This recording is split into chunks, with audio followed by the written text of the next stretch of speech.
They can fake it if they want, but sometimes you can't. You can't fake winging scapula. Well, some of you can, but you can't fake winging scapula if you don't have it.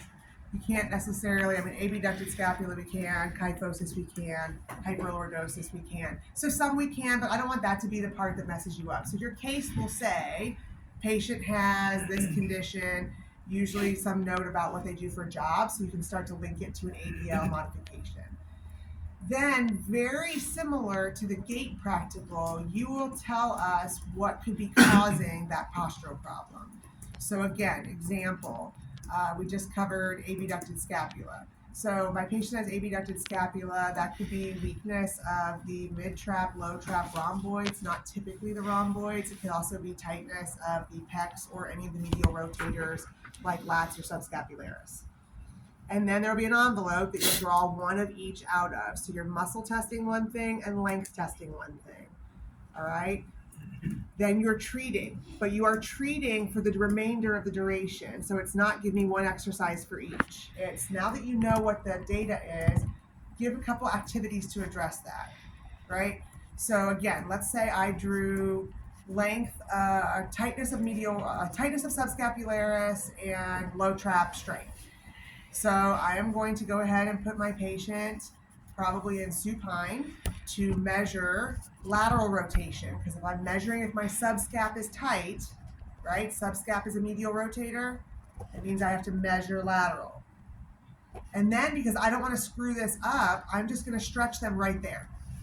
I'm going to give them a weight in their hand to keep stretching into lateral. I'm going to do contract relax for lateral. I'm going to do a manual stretch for lateral. I don't care what you do.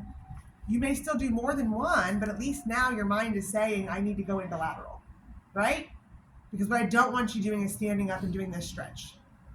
This does not stretch my medial rotators. This puts me into medial rotation. So my advice, so we don't have this flip-flopping that happened on gait, is just stay in the position and start treating right there.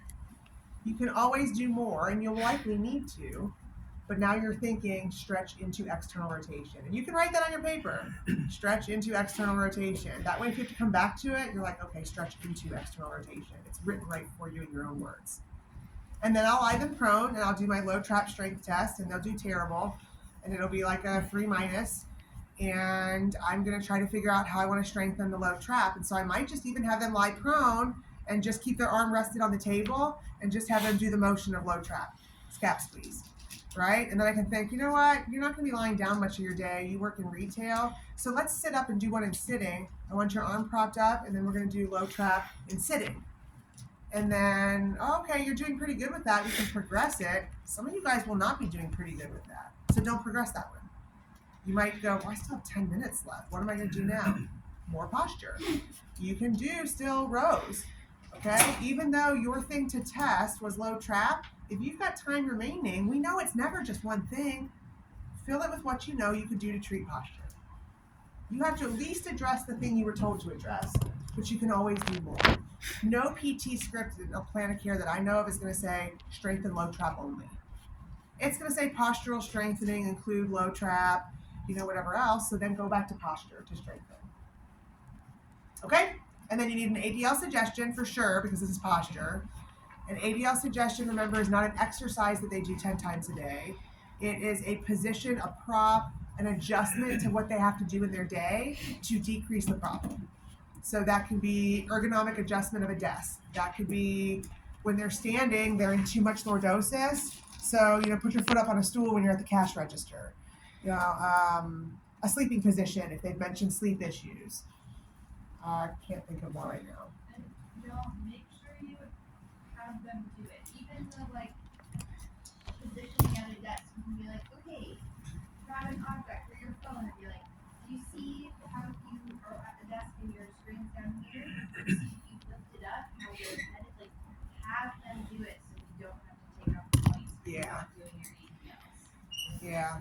That's thank you for mentioning that. And it really is practical too. The number of people I've said, use a lumbar roll, and I'm like, here, go ahead and use this lumbar roll. And they scoot their booty way out, put the lumbar roll in, and slump into the lumbar roll. You tell them something, but they need to see it and feel it. Not to mention, what if you make the adjustment for a lumbar roll and it hurts their back? You don't want them to continue doing it, and they will. You told me to use a lumbar roll, so I did. It was killing me.